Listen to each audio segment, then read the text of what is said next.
Megastar ఎవరికీ పరిచయం చేయాల్సిన అవసరం లేనటువంటి శ్రీ చిరంజీవి గారిని సభను ఉద్దేశించి ప్రశంసించవలసిందిగా కోరుతున్నాను.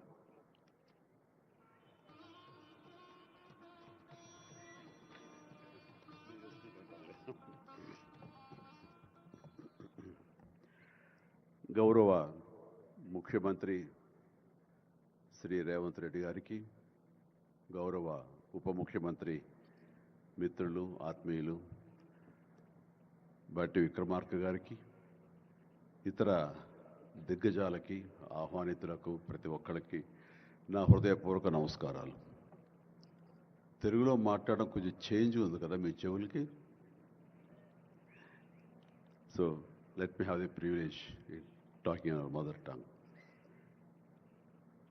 ఇక్కడ మీ అందరికీ అనిపించవచ్చు, ఇక్కడ ఉన్నటువంటి ఆహ్వానితుల్లో చీఫ్ గెస్ట్ ఒక్కొక్కళ్ళు ఒక్కొక్క రంగానికి సంబంధించిన వాళ్ళు, ఫైనాన్స్ రంగానికి సంబంధించిన వాళ్ళు, అలాగే మాజీ గవర్నర్ ఆర్బీఐ సుబ్బారావు గారు, అలాగే ఇతర ఫైనాన్స్ వ్యక్తులు, అలాగే ఆటోమొబైల్ దిగ్గజం మహేందర్ గారు, ఇంతమంది ఉండగా వీళ్ళల్లో చిరంజీవి ఏమిటి సినిమావాడు అనే భావం మీకు ఉండొచ్చు. మీకు కదా, నాకే ఉంది అది.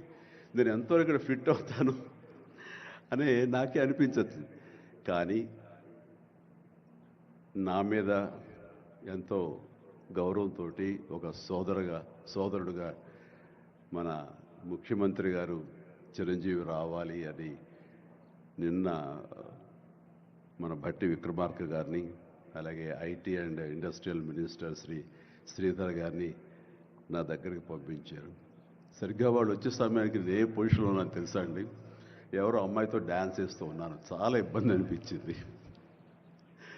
అన్నపూర్ణ స్టూడియోలో. సో ఆ సమయంలో వాళ్ళిద్దరు కూర్చోబెట్టి షూటింగ్ ఆపేయండి అని చెప్పి వారి ఇచ్చిన తర్వాత అంత ఆప్యాయంగా నన్ను ఆహ్వానిస్తుంటే, ఇంత గొప్ప సభకి, ఇలాంటి ఒక గొప్ప గ్లోబల్ సమ్మిట్కి, తెలంగాణ రైజింగ్ అంటూ ఒక గొప్ప ఇనిషియేషన్కి 2047 ఇది ఎట్లా ఉండాలి అనే ఆ ఊహ తన బ్రెయిన్ చైల్డ్ అయినటువంటి మన ముఖ్యమంత్రి గారు ఆహ్వానిస్తే అది చాలా ప్రివిలేజ్డ్గా ఫీల్ అయ్యాను, ఎంతో గౌరవంగా ఫీల్ అయ్యాను, ఎంతో ఆనందంగా ఉన్నాను. అందరూ మీ అందరితో పాటు ఈరోజు ఇక్కడ నేను పార్టిసిపేట్ చేయడం అనేది నాకు దక్కిన గొప్ప అవకాశం, గొప్ప అదృష్టంగా నేను భావిస్తున్నాను. అయితే ఇక్కడ కేవలం చిరంజీవికి మాత్రమే ఇచ్చారు, అందుకే చిరంజీవిని ఆహ్వానించి అక్కడ కూర్చోబెట్టారు అని నేను అనుకోవటం లేదు.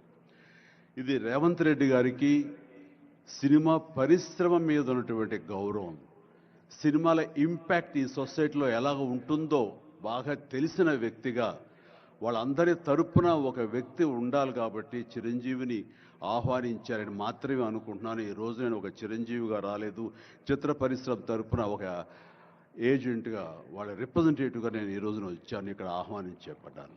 కాబట్టి దానికి ప్రత్యేకించి పరిశ్రమ తరపున శ్రీ రేవంత్ రెడ్డి గారికి మనస్ఫూర్తిగా నా హృదయపూర్వక ధన్యవాదాలు తెలియజేస్తున్నాను. సార్, మీకు గుర్తుంటే మీరు ప్రభుత్వం ఏర్పాటు చేసిన కొత్తల్లో మొదటి వారంలోనే ఎప్పుడో నేను మిమ్మల్ని అభినందించడానికి నేను వచ్చినప్పుడు మీరు నాతో అన్న మొట్టమొదటి మాట, ఈ హైదరాబాద్ని ఫిలిం హబ్గా చేయాలి. అదేదో ఒక తెలుగు ఇండస్ట్రీ వరకో, లేకపోతే సౌత్ ఇండియన్ ఫిలిం ఇండస్ట్రీ వరకో, లేకపోతే ఏ భారతీయ వరకో కాదు, గ్లోబల్ మనకి ఏమి తక్కువ అని, ఇక్కడ ఏ వనరులు తక్కువ అని చెప్పేసి, ఏ ఎంకరేజ్మెంట్ తక్కువ అని చెప్పేసి మనం ఎందుకు చేయలేకపోతున్నాం, ఎందుకు కొన్ని తెలుగు ఫిలిమ్స్ ఒక లాంగ్వేజ్కే మనం కన్ఫైన్డ్ అయ్యాం. కాబట్టి నా ఉద్దేశంలో ఇది గ్లోబల్గా అన్ని రకాల ఇండస్ట్రీస్, ఇతర లాంగ్వేజ్ నుంచి సినిమా వాళ్ళు ఇక్కడ రావాలి, ఇక్కడ షూటింగ్ చేసుకోవాలి, అది నా ధ్యేయం అని అన్నప్పుడు చాలా ధైర్యంగా మాట్లాడుతున్నారు. చాలా అది నిజం కుదురుతుందా? ఎక్కడి నుంచో ఇతర దేశాల నుంచి వచ్చి ఇక్కడ షూటింగ్ చేయటం అన్నది, నేను మినిస్టర్గా, నేను టూరిజం మినిస్టర్గా ఉన్నప్పుడు ఫిలిం టూరిజంగా ఇక్కడ ఎంతమంది ఆహ్వానించడానికి ఎంతో శ్రమ పడ్డాం, ఎంతో కష్టించాం. కానీ ఇక్కడ ఉన్నటువంటి అట్మాస్ఫియర్ కానీ ఎంకరేజ్మెంట్ కానీ ఆయా గవర్నమెంట్లు అంత లేకుండా ఉండటంతో అది అంత పూర్తిగా సఫలీకృతం కాలేకపోయాం. ఆ ఉద్దేశంతో నేను ఎంతో కొంచెం స్కెప్టికల్గానే ఉన్నాను. ఎంతవరకు కుదురుతుంది, ఈయన డ్రీమ్ సక్సెస్ చేయగలరా అని అనుకుంటూ, మీరు ఏమైనా చేయండి, మీ గైడెన్స్ ఇవ్వండి, మీరు ఏం చెప్తే దాన్ని ఫాలో అవడానికి మేమందరం రెడీగా ఉన్నామని ఒక మాట ఇచ్చి మాత్రం అన్నాను. కానీ విత్ ఇన్ నో టైం ఇంత పెద్ద ఎత్తున ఈయన అన్ని రకాల సెక్టార్స్ వాళ్ళని ఇన్వైట్ చేసి గ్లోబల్గా అందరినీ వెల్కమ్ చేసి ఈ రోజున అందులో ఒక పార్ట్గా సినిమాలను కూడా ఆయన వెల్కమ్ చేస్తున్నారంటే కనుక అది హ్యాట్స్ ఆఫ్. అది ఆయన ఒక్కరి వల్లే అయ్యింది. అన్నది అన్నట్టుగా కాకుండా అన్నది సాధ్యం చేసేలాగా ప్రాక్టికల్గా ఈ రోజున మనందరం చూస్తున్నాము. ఇది చాలు, డెఫినెట్గా ఆయన అనుకున్నది సాధిస్తారనే ప్రగాఢమైన నమ్మకం నాకు ఏర్పడింది. ఎందుకంటే ఆయన అన్నది హైదరాబాద్ అనేది సెంట్రల్ లొకేటెడ్ మన కంట్రీలో. ఏ ఇతర ఇంపార్టెంట్ సిటీస్కి వెళ్ళాలని సరే 1 అవర్ డిస్టెన్స్లోనే ఉంది. మేబీ ఢిల్లీ ఇంకొక 1 అవర్ పడుతుందేమో తప్ప. అండ్ ఇక్కడ లేని లొకేషన్స్ ఎక్కడ లేవు, ఎక్కడ లేకుండా పోలేదు.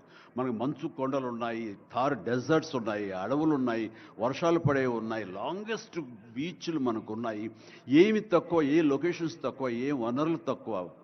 ఇక్కడ పని చేయడానికి వాళ్ళకి స్కిల్ డెవలప్మెంట్ చేయగలిగితే కనుక పని చేయడానికి ఎంతోమంది ముందుకు వచ్చి సినిమా పరిశ్రమ ద్వారా ఉపయోగపడి వాళ్ళ కుటుంబాలకు వాళ్ళు ఉపయోగించుకుంటారు. ఇది ఆ పొటెన్షియల్ పూర్తిగా ట్యాప్ చేయలేదు అన్న మాట వాస్తవం. వారు అది నేను అంగీకరిస్తూ మా సలహాల కోసంగా ఆయన కొన్ని సెమినార్లు ఫ్యూచర్లో నడిపిస్తామన్నారు. ఇప్పుడు కూడా అలాంటి చిన్న సెమినార్లు మా పెద్దల మధ్య, సినిమా పెద్దల మధ్య జరిగింది. అయితే ఇది కాంప్రహెన్సివ్గా కన్సాలిడేట్గా జరిగేలాగా విత్ ఇన్ షార్ట్ టైం మేము అందరూ కూడా ముందుకు వస్తాము. ఇక్కడ ప్రపంచానికే ఇది అద్భుతమైనటువంటి సినిమా హబ్గా హైదరాబాద్ని చేయటంలో మేమందరం ముందుంటాము.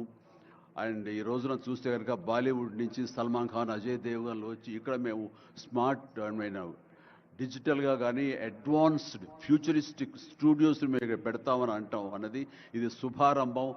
ఇదే ఇన్స్పిరేషన్గా నేను కానీ, నాగార్జున కానీ, వెంకటేష్ కానీ, ఇతర హీరోలు కానీ, ఇతర ప్రొడ్యూసర్స్, నిర్మాతలు ఎంతోమంది ఈ రోజున ఇక్కడ ఉన్నారు ఈ సభ్యుకుల్లో. వాళ్ళందరూ కూడా ముందుకు వచ్చి చేయాలన్న ఒక కుతూహలం కానివ్వండి, అది పూర్తిగా ఛార్జ్ అయి ఉన్నారంటే ఎలాంటి అతిశయోక్తి లేదు. అండ్ ఈ రోజున ప్రపంచపరంగా చూస్తే సినిమా ప్రభావం ఎంత ఉంటుంది, ఈ సాఫ్ట్ పవర్ ఎంత ఉంటుందన్నది నేషనల్ వైడ్గా కూడా కేంద్ర ప్రభుత్వం కూడా వేవ్స్ అనేది ఒకటి ప్రారంభించి అందులో మమ్మల్ని అందరూ కూడా పార్ట్ చేశారు. అంటే ఎకనామికల్గా అది ఎంత పవర్ ఇస్తుంది, మన కంట్రీ జీడిపికి ఎంత కంట్రిబ్యూట్ చేస్తుందో అనడానికి బాగా వాళ్ళందరికీ తెలిసిన వాళ్ళు కాబట్టి సినిమా మీద అంత దృష్టి పెట్టారు. సినిమాని కేవలం పేరు తీసుకురావడమే కాకుండా ఎంతో కంట్రిబ్యూట్ చేస్తుంది, ఎంతోమందికి ఎంప్లాయ్మెంట్ జనరేట్ చేస్తుంది, ఎంతోమందికి ఉపాధి కల్పిస్తుంది. అంటే ఉదాహరణకి కొరియా తీసుకుంటే కనుక కొరియాలో బిగినింగ్ ఇనీషియల్గా వాళ్ళందరూ యూత్ అనేవాళ్ళు నైట్ ఈవినింగ్ అయ్యేసరికి చాలా పక్కదారులు పడుతున్నారు, కొన్ని వ్యసనాలకి లోనవుతున్నారు. ఆ రకంగా యూత్ నిర్వీర్యమైపోతుంది. ఏం చేయాలంటాం వాళ్ళందరూ కలిపి వీళ్ళని ఎంటర్టైన్మెంట్ వైపు కనుక మనం డైవర్ట్ చేయగలిగితే, be it is music, be it is singing or films, ఇంకోటి ఇవన్నీ ఎంటర్టైన్మెంట్గా చేయగలిగితే కనుక వాళ్ళు ఆక్యుపై అయి ఉంటారు. తద్వారా వాళ్ళు ప్రోగ్రామ్స్ ఇవ్వగలుగుతుంటారు. వాళ్ళందరూ నిష్ణాతులయ్యి వాళ్ళ ఫ్యామిలీకి వాళ్ళు బాసటగా ఉంటారు. తద్వారా వాళ్ళ నుంచి జనరేట్ అయ్యి ఎంతో కొంత వాళ్ళు క్రైమ్ వైపు వెళ్లకుండా ఉంటారు. ఆ రకంగా క్రైమ్ రేట్ తగ్గించుకోవచ్చు అనే భావంతో కొరియన్ గవర్నమెంట్ స్టార్ట్ చేసింది. కానీ ఈ రోజున ప్రపంచపరంగా Korea K pop, K drama, K music అంటూ కొరియన్ వాళ్ళ ఎకానమీ, వాళ్ళ జీడిపికి ఎంతో కొంత కంట్రిబ్యూట్ చేస్తుంది. ఎన్నో బిలియన్స్ ఆఫ్ డాలర్స్ కంట్రిబ్యూట్ చేస్తుంది ఈ యొక్క సాఫ్ట్ పవర్ మ్యూజిక్ అన్నది. అలాగే జపాన్ కూడా యానిమే అని చెప్పేసి వాళ్ళు కూడా వాళ్ళ సాఫ్ట్వేర్, వాళ్ళ ఎంటర్టైన్మెంట్ సంబంధించి ఈ ఎంటర్టైన్మెంట్ యానిమేటెడ్ ఫిలిమ్స్ కూడా ఎంతో కొంత కంట్రిబ్యూట్ చేస్తుంది. అలాగా మీరు ఈ సినిమా ఇండస్ట్రీ మీద, సినిమా పరిశ్రమ మీద ఆల్ ఇండియా లెవెల్లోనూ ఇంటర్నేషనల్ లెవెల్లోనూ ఇక్కడ కనుక వెల్కమ్ చేయగలిగి వాళ్ళకి కావాల్సిన ఇన్ఫ్రాస్ట్రక్చర్ కనుక మీరు ఇక్కడ ప్రొవైడ్ చేయగలిగితే, చేస్తానికి మీరు ప్రిపేర్ అయి ఉన్నారు, చేయగలిగితే కాదు చేస్తున్నారు. దానికి మా నుంచి పార్టిసిపేషన్ కావాలి. ఉదాహరణకి బట్టి గారు నిన్న అన్నారు, సో మన ముఖ్యమంత్రి గారు మీ అందరికీ కూడాను ఇక్కడ ఏమి కావాలి, ఎలాంటి ఇన్ఫ్రాస్ట్రక్చర్ కావాలి, ఏ రకమైన వసతులు ఏర్పాటు చేయాలి అని చెప్పండి అన్నప్పుడు నాకు వెంటనే స్పాంటైనియస్గా తోచింది, నేను వారితో పార్టిసిపేట్ చేస్తాను. ఇక్కడ స్కిల్ డెవలప్మెంట్ కోసంగా మనం కొన్ని ఇన్స్టిట్యూషన్స్ పెట్టాలి. అది డ్రైవర్ల దగ్గర నుంచి, మేకప్ మెన్ల దగ్గర నుంచి, కాస్ట్యూమర్స్ దగ్గర నుంచి, ఒక ఎడిటింగ్ దగ్గర నుంచి, సౌండ్ సిస్టమ్ దగ్గర నుంచి, కెమెరామెన్లు, డిఓపీలు అండ్ యాక్టింగ్ సంబంధించిన స్కిల్స్ కానివ్వండి, అలాగే డైరెక్షన్ కానివ్వండి, వాట్ నాట్, ఎన్నో ఈ ఇండస్ట్రీలో ఎన్నో శాఖలు ఉన్నాయి. ఆ శాఖల్లో ఎంతోమంది ఎంతూజియాస్టిక్ కుర్రవాళ్ళు ఉన్నారు. వాళ్ళు చదువు ఒక మాదిరి చదివాను సరే, ఆ చదువు ఏం తెచ్చి పెడుతుంది అనుకుంటే కనుక ఈ రోజున గొప్ప గొప్ప డైరెక్టర్స్ ఉన్నారు. ఈ రోజున ఇంటర్నేషనల్ లెవెల్కి మన సినిమాని తీసుకొస్తున్న డైరెక్టర్ వాళ్ళందరూ డిగ్రీ కూడా చదవలేదు. సో చదువు ఇది ఇంపార్టెంట్ కాదు, మీకున్న ఇంట్రెస్ట్ ఇంపార్టెంట్. ఆ ఇచ్చేటువంటి గవర్నమెంట్ ఆఫ్ తెలంగాణ ఈ రోజున మనకి ఇస్తున్న ఈ అవకాశాలను సద్వినియోగపరుచుకుని మీరందరూ కనుక రాగలిగి ముందుకు వచ్చి ఈ యొక్క ఇన్ఫ్రాస్ట్రక్చర్ సంబంధించి వీళ్ళు ఇచ్చిన ఫెసిలిటీస్ని వినియోగించుకుంటూ స్కిల్ డెవలప్మెంట్ ముందు చేసుకోగలిగితే కనుక మీరు ఎక్కడికి వెళ్ళినా సరే, వాళ్ళు ఎంతోమంది వెబ్ సిరీస్ తీస్తున్నారు, అలాగే టీవీ సీరియల్స్ తీస్తున్నారు, సినిమాలు తీస్తున్నారు, పెద్ద సినిమాలు తీస్తున్నారు, చిన్నవి తీస్తున్నారు. అలాగే ఈ రోజున కేవలం స్క్రీన్ మీదే కాకుండా మొబైల్కి సంబంధించినటువంటి సినిమాలు కూడా చాలామంది తీయటానికి సమాయత్తం అవుతున్నారు. ఇది ఫ్లిప్ అని ఇంటర్నేషనల్గా వస్తుంది. ఇప్పుడే మహేంద్ర గారు నాతో మాట్లాడుతూ ఈ వర్టికల్ సంబంధించిన ఫిలిమ్స్ 3 minutes నిడివి, అయితే 10 minutes మ్యాక్సిమం 10 minutes నిడివి ఉన్నటువంటి సినిమాలు మనం చేయగలిగితే అది ప్రతి వాళ్ళ చేతుల్లో ఉండి అది వాళ్ళందరూ ఎంటర్టైన్ చేయగలుగుతుంది. దానివల్ల ఎంతో ఎకానమీ మనం డెవలప్ చేయొచ్చు, ఎంతోమందికి ఉద్యోగ అవకాశాలు ఇవ్వచ్చు. నేను దాన్ని ఇనిషియేట్ చేస్తానంటూ మహేంద్ర గారు చెప్తూ వచ్చారు.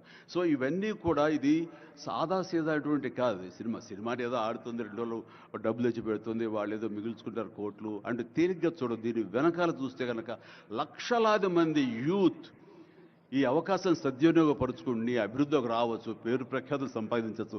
తద్వారా ఇన్ రిటర్న్ మీరు కూడా ఈ కంట్రీకి, మన తెలంగాణకి మీరు ఎంతో కొంత ఎకనామికల్గా మన గ్రోత్ అవడానికి ఆర్థికంగా కూడా మీ సపోర్టు లభిస్తుంది. ఇది మ్యూచువల్లీ రెసిప్రోకల్. కాబట్టి ఈ రోజున ఇక్కడ స్టూడియోకి స్థలాలు ఇస్తామంటున్నారు. స్కిల్ డెవలప్మెంట్కి కావాల్సిన క్లాసెస్ కావాల్సిన ఫ్యాకల్టీస్ కనుక అధ్యాపకులు మనం తెచ్చుకుంటే వాళ్ళ ద్వారా ఎంతోమంది ట్రైనింగ్ ఇచ్చిన వాళ్ళం అవుతాము. ఇది సద్వినియోగపరచుకోండి. దీని మీద మన ఇండస్ట్రీలో పెద్దలు కూడా సీరియస్గా ఆలోచించండి. దీని మీద నేనైతే సీరియస్గా తీసుకున్నాను, వారితో అదే అన్నాను. మీరు ఒక సెమినార్ లాంటిదో లేకపోతే చిన్న క్లోజ్డ్గా మీరందరూ నాకు ఇన్వైట్ చేయగలిగితే కనుక ఇలాంటివి ఏమైనా సదస్సులు మాకు చిన్న ఎత్తులో సినిమాకు సంబంధించి మీరు చేయగలిగితే కనుక మేమందరూ దీన్ని మరింత ముందుకు తీసుకువెళ్ళి మీ కళ ఏదైతే ఉందో, మీ బ్రెయిన్ చైల్డ్ ఏదైతే ఉందో దాన్ని ముందుకు తీసుకెళ్ళి ప్రపంచం మొత్తం ఎంటర్టైన్మెంట్ రంగానికి సంబంధించి ఈ తెలంగాణ వైపు, ఈ హైదరాబాద్ వైపు మనం చూసేలాగా చేయగలుగుతాం, చేస్తామన్న ధైర్యం నాకుంది, భరోసా ఇస్తున్నాను. నా వంతు కృషి నేను చేస్తాను. నా ఈ అవకాశం ఇచ్చేందుకు ధన్యవాదాలు మా ముఖ్యమంత్రి గారికి, అలాగే ప్రతి ఒక్కరికి నా హృదయపూర్వక ధన్యవాదాలు మరొకసారి తెలియజేస్తున్నాను, ముగిస్తున్నాను. జై తెలంగాణ, జై హింద్.